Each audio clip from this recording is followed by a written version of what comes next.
que a gente vê hoje em Israel é muito próximo do que se via na Alemanha na época da Segunda Guerra. Gostaria de ouvir de você, então, o que você acha dessas comparações entre o Holocausto e o genocídio na Palestina, sobretudo nesse momento que a gente vive nos últimos 4 meses em Gaza. Mais uma vez, uma honra poder falar com você. Olha, Maurício, tentando responder objetivamente. Há muitos pontos de contato entre o sionismo e o nazismo, mas também diferenças, não é? O nazismo é uma doutrina de uma burguesia, a burguesia alemã, que pretendia ter hegemonia sobre o mundo. Então, a doutrina nazista, ela está construída com esse objetivo, de fazer com que o Estado alemão viesse a ter hegemonia planetária. Ela é uma doutrina imperialista.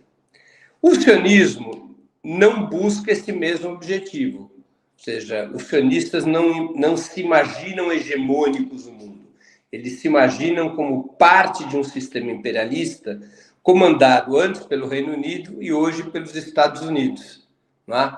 Então, o sionismo ele tem um papel secundário no sistema imperialista e ele é uma doutrina colonial, ou seja, o objetivo do sionismo é deter o controle de uma determinada região, que é a Palestina histórica, usurpando terras e territórios do povo palestino e ali estabelecendo, como fizeram, um Estado racista.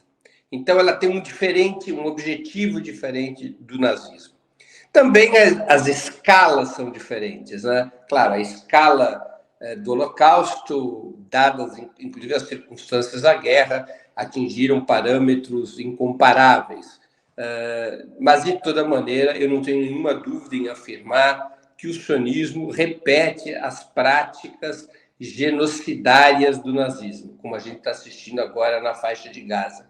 E o sionismo faz parte, junto com o nazismo, junto com a doutrina do apartheid na África do Sul, junto com o fascismo, faz parte daquela família de doutrinas nacional-chauvinistas e racistas que foram surgindo a partir do século XIX, não é? Doutrinas construídas para favorecer o domínio de certos estados sobre os povos periféricos.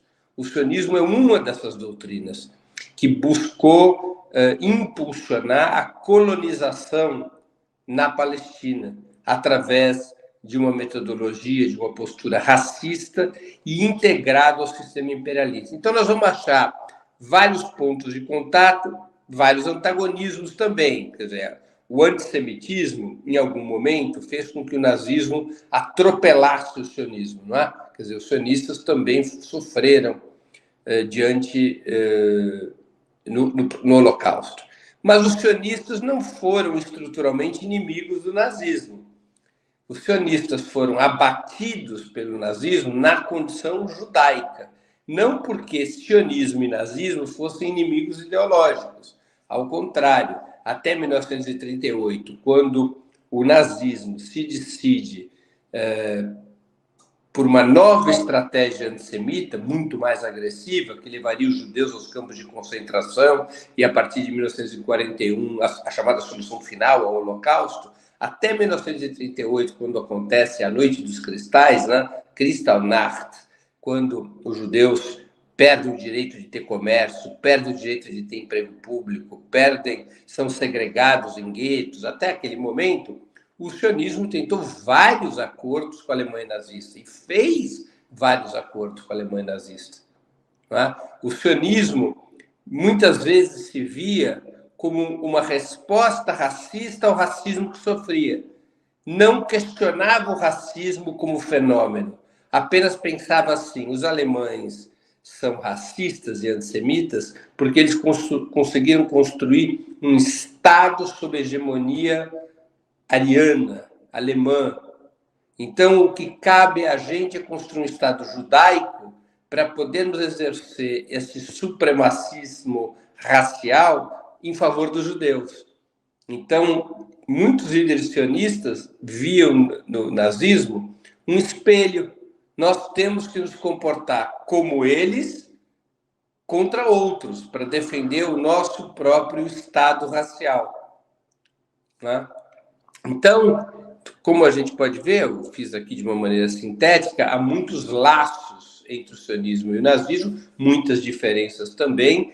O sionismo efetivamente acabou sendo atacado também quando o nazismo recorre à estratégia, quando o antissemitismo nazista atinge suas mais dramáticas proporções. Nós tivemos lideranças sionistas que participaram da resistência ao nazismo, no gueto de Varsóvia, mas antes que o nazismo adotasse essa estratégia de eliminação do povo judeu, os sionistas buscaram acordos com os nazistas. É famoso o acordo Havará, por exemplo, não é? Pelo qual se permitiu a retirada de judeus ricos e recursos financeiros da Alemanha rumo à Palestina, em troca do pagamento de um imposto de 25%, ativos financeiros muito importantes saíram da Alemanha para favorecer a imigração judaica na Palestina, para favorecer o projeto sionista de colonização.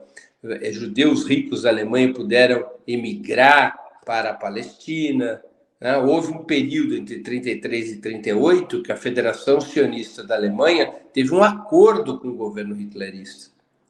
Nós tivemos grupos sionistas relevantes, como o Grupo Stern, cujo nome oficial era Grupo Lehi, da onde veio um primeiro-ministro de Israel, Yitzhak Shamir, que foi primeiro-ministro de Israel nos anos 80 e nos anos 90. O Grupo Stern tentou um acordo com o nazismo quando já tinha sido iniciada a solução final em 1941, propondo aos nazistas o apoio contra os aliados, em troca dos nazistas favorecerem a imigração judaica para a Palestina nos territórios ocupados, daqueles judeus que estavam nos territórios ocupados pela Alemanha, e em troca também da Alemanha apoiar o surgimento de um Estado judaico na Palestina contra os britânicos. Então, esse grupo sionista propôs se aliar à Alemanha hitlerista contra o Reino Unido, que era então o mandatário colonial daquela região. Os nazistas nunca responderam ao grupo Lehi, consideraram que a sua proposta não lhes interessava.